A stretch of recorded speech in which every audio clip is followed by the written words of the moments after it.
نبی کریم صلی اللہ علیہ وآلہ وسلم کے ایک صحابی سخت بیمار ہو گئے۔ شدت کمزوری کی وجہ سے اٹھنے بیٹھنے سے بھی معذور ہو گئے۔ حضور پاک صلی اللہ علیہ وآلہ وسلم عیادت کے لیے ان کے گھر تشریف لے گئے۔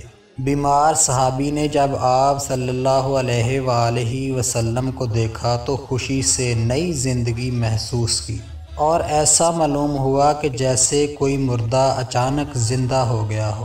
جب آپ صلی اللہ علیہ وآلہ وسلم ان کی عیادت سے فارغ ہوئے تو آپ صلی اللہ علیہ وآلہ وسلم نے ارشاد فرمایا، تمہیں کچھ یاد ہے کہ تم نے حالت صحت میں کوئی نامناسب دعا مانگی ہو؟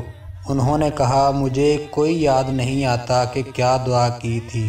تھوڑے ہی وقفے کے بعد حضور صلی اللہ علیہ وآلہ وسلم کی برکت سے ان کو وہ دعا یاد آ گئی۔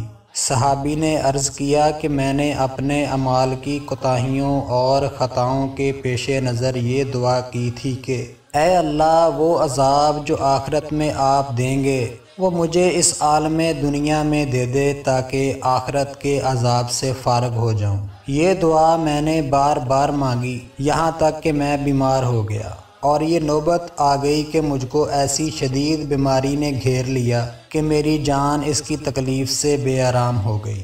اس مضمون دعا کو رسول اللہ صلی اللہ علیہ وآلہ وسلم نے سن کر ناراضگی کا اظہار فرمایا اور منع فرمایا کہ آئندہ ایسی نامناسب دعا مت کرنا۔ یہ آداب بندگی کے خلاف ہے کہ انسان اپنے مولا سے بلا و عذاب طلب کرے۔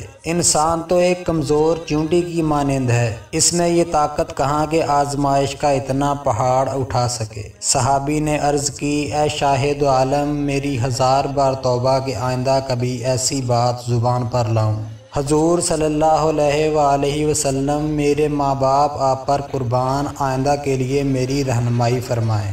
آپ صلی اللہ علیہ وآلہ وسلم نے اس کو نصیحت فرمائی۔ ترجمہ: اے اللہ، دنیا میں بھی ہمیں بھلائیاں عطا فرما اور آخرت میں بھی ہم کو بھلائیاں عطا فرما۔